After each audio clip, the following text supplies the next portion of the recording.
Bonjour à tous, dans notre épisode Débat IMO sur Cannes Lérins TV et Radio, j'ai le plaisir d'être accompagnée aujourd'hui par Magali et Stéphanie. Bonjour. Bonjour Vassia. Bonjour Vassia. Magali et Stéphanie, est-ce que vous pouvez nous parler de vous présenter? Bien sûr. Bonjour Magali Bianco. J'ai un cabinet d'assurance et de courtage en crédit sur Nice. On est une dizaine de personnes et ça fait plus de 15 ans qu'on fait ce métier dans Nice et dans les alentours, dans toute la France. Voilà. Merci à vous Magali. Alors Stéphanie Leroy, je suis agent général AXA Prévoyance et Patrimoine.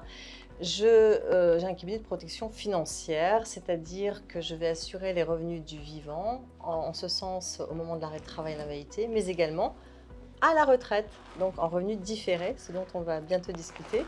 Et je travaille aussi sur l'optimisation sociale et fiscale de mes clients. Avec Magali et Stéphanie, nous allons parler aujourd'hui de l'achat immobilier. Est-ce que cela peut être une alternative à l'assurance vie pour préparer sa retraite? Alors, les deux sont liés, j'ai envie de dire, puisque c'est ce que nous allons démontrer tout au long de ce débat. Oui. Voire même c'est complémentaire, déjà, et une alternative aussi, puisque nous travaillons de concert au quotidien et surtout par rapport à la préparation de la retraite, puisque la retraite, c'est un sujet aujourd'hui qui est dans tous les esprits, Oui. et aussi chez les personnes les plus jeunes, qui voient leurs parents, leurs grands-parents à la retraite avec peu de revenus. Oui. Donc finalement, c'est une stratégie, ça rentre dans une stratégie patrimoniale. Qu'est-ce que tu en penses, Magali? Je pense qu'en effet, la retraite aujourd'hui, c'est un point dont tout le monde a peur finalement, puisqu'on en parle beaucoup, mais il n'y a pas beaucoup de gens qui font des démarches pour avoir une bonne retraite à terme. Donc ça, c'est un sujet. On va repartir sur ce qu'est la retraite. Donc, je vais te laisser, Stéphanie. Alors la retraite, c'est quoi? Eh bien, c'est le moment où on cesse son activité et on perçoit une pension de retraite suite aux cotisations que nous avons versées tout au long de notre carrière. Sauf que le constat aujourd'hui, c'est que les pensions diminuent. Oui. Et de ce fait, les gens réfléchissent à un complément de revenu à la retraite. Et dans les consciences de nos clients, on vit la même chose, c'est que de plus en plus jeunes, dès 30 ans, eh bien, les clients viennent nous voir en demandant « mais qu'est-ce que je peux faire ?» Oui. Parce que je vois bien que mes grands-parents, mes parents, en fait, n'ont pas une retraite confortable, voire même pas viable. Donc, il faut trouver des solutions pour que je puisse bien vivre encore à la retraite dans 30 ans, 20 ans plus tard. Oui. Donc en fait, il y a deux leviers qui permettent justement d'avoir une retraite acceptable ou de bonne qualité. Oui. C'est l'assurance vie et l'investissement dans l'immobilier. Pour plusieurs raisons. Le crédit permet d'acheter un bien immobilier qu'on ne pourrait pas se payer. Rares sont les personnes qui ont 100, 200, 300, 400 000 euros pour acheter comptant un bien immobilier. Et l'épargne financière, pareil, permet d'avoir de la liquidité. Donc l'objectif, c'est de constituer des sources de revenus complémentaires pour qu'à la retraite, on ait une qualité de vie agréable et sympathique. Oui. Voilà. Ça, c'est vraiment important parce que, comme vous l'avez si bien souligné, la retraite, on en parle toujours. On ne sait pas forcément comment mettre cela au point.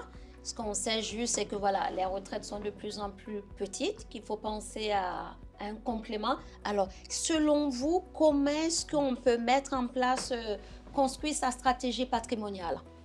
Alors, pour construire aujourd'hui sa stratégie patrimoniale et bénéficier d'une retraite confortable, on a plusieurs axes, bien sûr. Capitaliser et générer des revenus à terme. Donc, générer des revenus à terme, en général, ça se fait par l'investissement immobilier. J'achète un bien immobilier, alors en préconisation, en priorité la résidence principale, et ensuite, je vais investir dans du revenu locatif pour avoir des rentes. Les rentes vont compenser les mensualités de prêt, et à terme, quand je suis à la retraite, le prêt est terminé et je bénéficie de mes rentes. Donc ça, c'est vraiment l'intérêt du crédit. Et je pense que Stéphanie ne va pas me contredire sur ce point, surtout qu'avec l'investissement dans le 0,6, on a un vivier, un marché immobilier qui ne fait que croître et du coup, on vit avec l'inflation. Nos biens augmentent au fur et à mesure. Donc on a une double rentabilité. Et après, je laisse Stéphanie sur sa partie assurance. Merci. Dans Complète. la stratégie, bien évidemment, nous avons l'épargne. Oui. L'épargne qui est financière. Donc à travers notamment l'assurance vie, puisqu'en fait l'assurance vie, c'est le deuxième placement des Français. C'est un placement qui permet de tenter de battre l'inflation. Oui. Donc d'aller chercher de la performance, de la rentabilité. Plus on commence tôt, eh bien tant mieux, puisqu'on aura le fruit en fait des intérêts le long de notre vie. Oui. Et l'avantage aussi, c'est que ça permet d'avoir des versements libres, de pouvoir aussi avoir de l'argent disponible. Donc c'est un bon complément en fait dans la stratégie. Les deux sont complémentaires, j'ai envie de dire, mais surtout quand on travaille ensemble, c'est aussi de regarder chez nos clients quels sont leurs projets d'investissement, mais aussi par rapport à leur âge. Il faut qu'on puisse s'adapter à leur âge dans nos solutions, par rapport aussi à leurs objectifs qui sont personnels, mais également par rapport à leur appétence au risque, puisque dans les deux cas, on a quand même quelques risques. Ouais. Donc, si je comprends bien, pour que vous puissiez dire à vos clients quelle est la meilleure stratégie, est-ce l'assurance vie ou l'achat immobilier, vous allez prendre en compte tout un ensemble de paramètres les concernant et les orienter ensuite vers le meilleur de ces deux investissements. Exactement, en fonction des critères que nous venons d'évoquer. Et c'est important de respecter aussi l'état d'esprit de notre client. D'accord. En parlant de l'assurance vie et de la retraite, de l'assurance vie et plutôt de l'achat immobilier, quel est selon vous le meilleur des deux? Est-ce qu'ils sont équivalents? Est-ce que l'un est meilleur que l'autre? Est-ce qu'il y a des avantages, des inconvénients? Moi, en tant qu'agent immobilier, j'ai mon point de vue, mais j'ai envie d'écouter le vôtre. Alors, bien sûr qu'on a des avantages, aussi bien Magali que moi-même avec l'épargne financière. Alors, au niveau de l'épargne, le premier avantage, je dirais, c'est surtout la flexibilité. C'est-à-dire qu'avec le contrat d'assurance vie, on peut très bien épargner, s'arrêter d'épargner, changer les montants que l'on souhaite verser, réinjecter les plus grosses sommes ou très bien aussi, on peut injecter une succession sur les contrats d'assurance vie. Donc c'est très très libre et flexible. C'est disponible. À la différence de l'immobilier, c'est que en fait les fonds sont disponibles. On a un coup dur, on peut débloquer, même si l'idée est d'orienter le ou les contrats d'assurance vie pour la retraite, un financement de la retraite. Pour autant, en cours de vie, on sait qu'on peut piocher dedans. Et par ailleurs, on a une fiscalité attractive après 8 ans. Je ne rentrerai pas dans les détails. Et c'est surtout un outil de transmission. Pourquoi? Puisque nous avons la possibilité, dans le cadre pour le bénéficiaire de contrat d'assurance vie, de sortir une partie de cet argent ou la totalité, selon des limites, en dehors, sortir des droits de succession. Donc, réel avantage au niveau des droits de succession et surtout réel avantage de transmission. Et toi, Magali? Magali, avant de nous donner votre point de vue, j'ai envie de rebondir. Quel est le montant qu'on peut sortir de l'assurance vie sans avoir à être taxé là-dessus? Parce que je pense que nos téléspectateurs seraient ravis de l'entendre. Exactement. Alors en fait, tout dépend de l'âge auquel le titulaire du contrat a versé les sommes. S'il les a versées avant 70 ans, eh bien, le bénéficiaire nommé au contrat peut, dans la limite de 152 500 €, ne pas payer de droits de succession sur ces sommes-là. Oui, par bénéficiaire, tout contrat confondu. Au-delà de 70 ans, donc c'est pour ça qu'il faut investir jeune, il faut préparer notre retraite jeune. Puisque les sommes versées aussi après 70 ans, eh bien, en fait, l'exonération n'est que de 30 500 €, tout bénéficiaire confondu. Donc, c'est pour ça que quand on travaille de transmission patrimoniale, de cette approche, toi comme moi avec nos clients, c'est de dire commencer jeune et surtout, mais même au plus tard 50 ans. Oui. Pour anticiper tout ça. Merci Stéphanie de nous avoir éclairé là-dessus. Magali, j'ai besoin d'entendre votre point de vue. Alors sur l'immobilier, c'est un petit peu les mêmes avantages. Oui. Et je vais même dire même la disponibilité des fonds parce que contrairement à ce qu'on pense, nous on sait rendre un bien liquide. Oui. Donc ça veut dire qu'aujourd'hui des personnes qui sont retraitées, qui n'ont que de l'immobilier, qui n'ont pas eu les bons conseils de Stéphanie, qui n'ont pas de contrat d'assurance vie, souvent ils ont besoin d'argent liquide. Oui. Donc nous, on sait travailler avec des biens pour les rendre liquides. Donc ça, c'est un vrai point à souligner. Et après, c'est vrai que l'effet de levier du crédit permet de s'enrichir. Oui. Comment on crée un patrimoine d'1 million d'euros sans avoir d'argent? C'est pas possible. Oui. Aujourd'hui, n'importe lequel d'entre nous peut. il faut une bonne stratégie, il faut un bon courtier et il faut essayer de mettre le moins d'apport possible au départ pour pouvoir réitérer ces opérations le plus possible. Et malgré les ratios de solvabilité, les endettements, etc., que l'on entend beaucoup en ce moment à la radio, à la télé, etc., on a des solutions. On peut faire des formes sociétales, des choses comme ça. Donc, il y a une vraie stratégie qui est tout à fait possible pour justement aller chercher des revenus passifs quand on sera à la retraite, se protéger de l'inflation et faire mieux que l'inflation. Et après, il y a de l'optimisation fiscale. Avec l'immobilier, je peux créer du patrimoine, je peux baisser mes impôts pour justement mettre l'argent que j'économise de mes impôts dans du placement. Je peux faire beaucoup de choses. Je peux me créer de la dette. Voilà. On peut faire beaucoup de choses avec de l'immobilier. Et c'est vrai que le crédit immobilier est un outil fantastique et pas assez reconnu à sa juste valeur aujourd'hui, parce qu'on peut vraiment aller chercher de l'optimisation très importante. Ça, c'est vraiment important de le souligner. Effectivement, on ne se rend pas compte de tout ce que le volet immobilier peut apporter au niveau de l'optimisation. Il faut être bien conseillé. C'est vrai qu'on a le cas du patrimoine immobilier ou de l'assurance vie.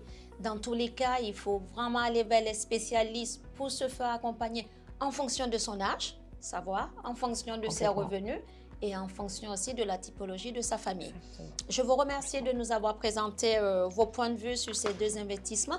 Est-ce que nous avons des limites? Alors, on en a toujours, malheureusement. En assurance vie, je dirais qu'on n'en a pas beaucoup. La première limite serait liée à la performance. Alors évidemment, on est sur des marchés qui fluctuent en fonction de la géopolitique, des événements. Mais de manière générale, on est dans le temps depuis 1950, 2 fois plus dans le temps en haussier, en positif. Donc ça, c'est déjà une bonne nouvelle.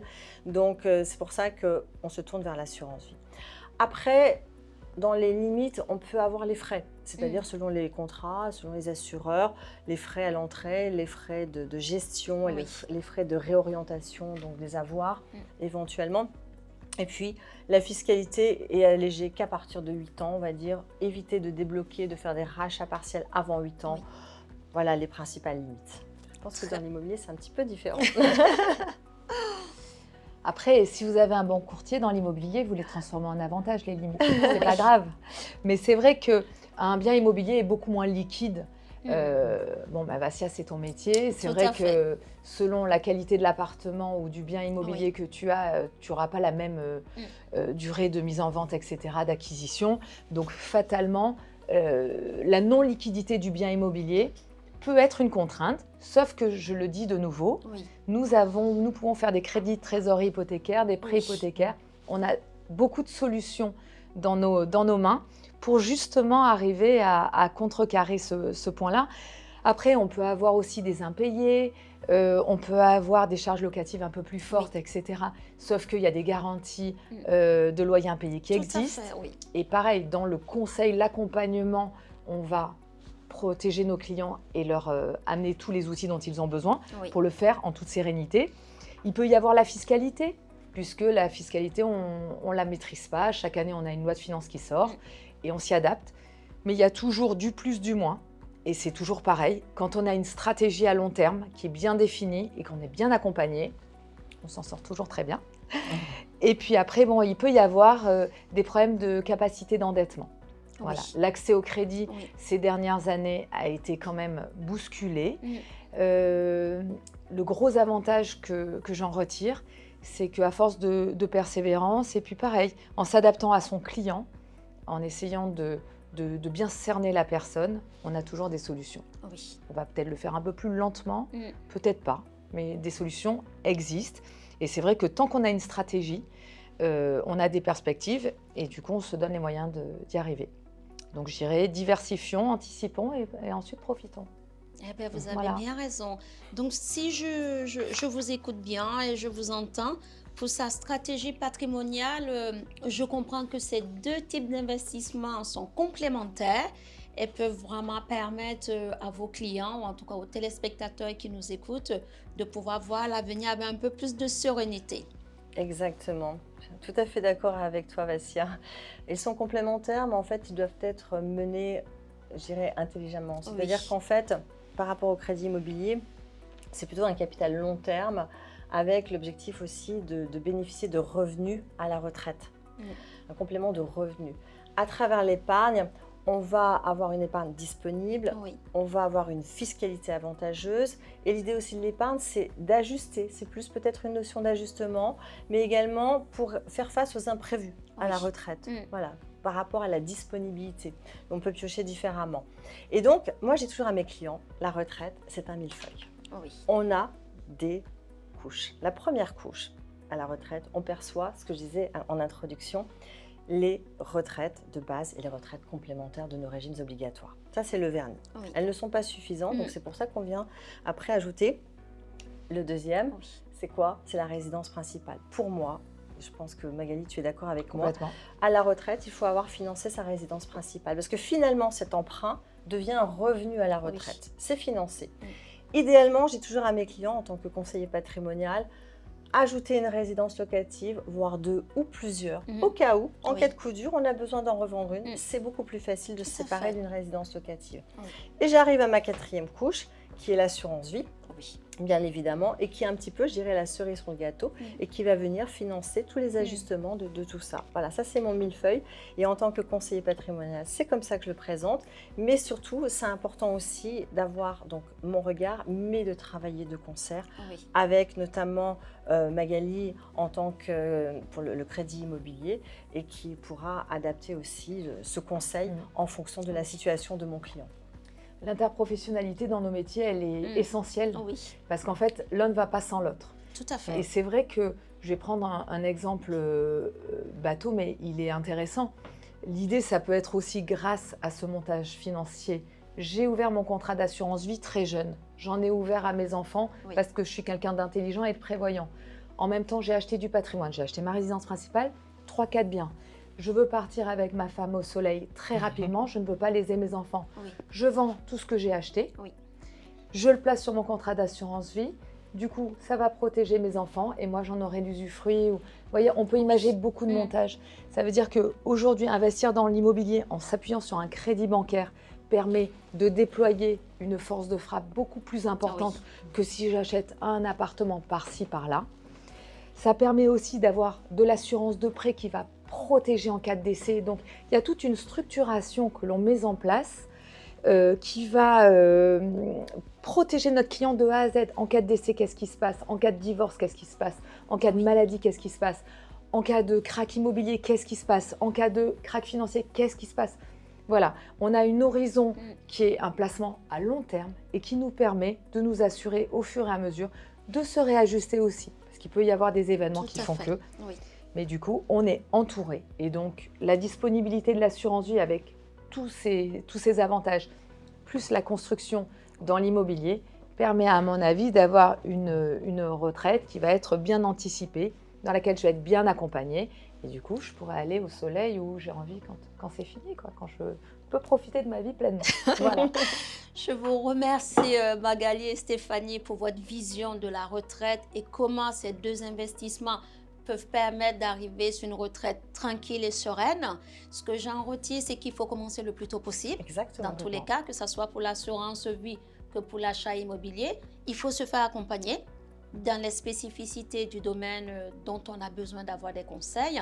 Quel est le mot de fin que vous souhaitez partager avec nous? J'ai envie de dire que nous sommes à votre service pour étudier chaque projet, chaque cas, et de vous rapprocher de professionnels dans leur domaine pour avoir une visibilité. Beaucoup de gens parlent, même nos parents, nos amis. Ah, moi j'ai fait ça, moi j'ai fait ci. Chaque cas est très personnel. Tout à fait. Et les raisons des uns ne sont pas celles des autres. Les bons conseils pour quelqu'un ne sont pas les mêmes. Donc c'est comme si on va chez un médecin. On n'a pas tous le même cœur, on n'a pas tous le même foie, ça ne marche pas.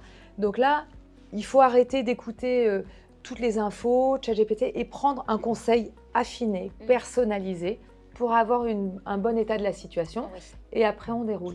Voilà. Super. Oui, et pour compléter, en fait, cette étude part d'un bilan social et patrimonial. Voilà, on réalise le bilan et on voit en fonction, je dirais, de l'actif, de ce dont disposent déjà les personnes, et on va aller travailler sur leurs besoins et aller voir le passif. pour compléter. Je vous remercie toutes les deux de nous avoir apporté votre expertise en ce qui concerne la retraite, qui est un réel sujet. Nous avons été ravis de vous présenter l'émission sur Cannes-Lérins TV et Radio. Je vous souhaite une excellente journée et à très bientôt dans un prochain épisode. Merci. Merci, Merci Vassia. Vassia.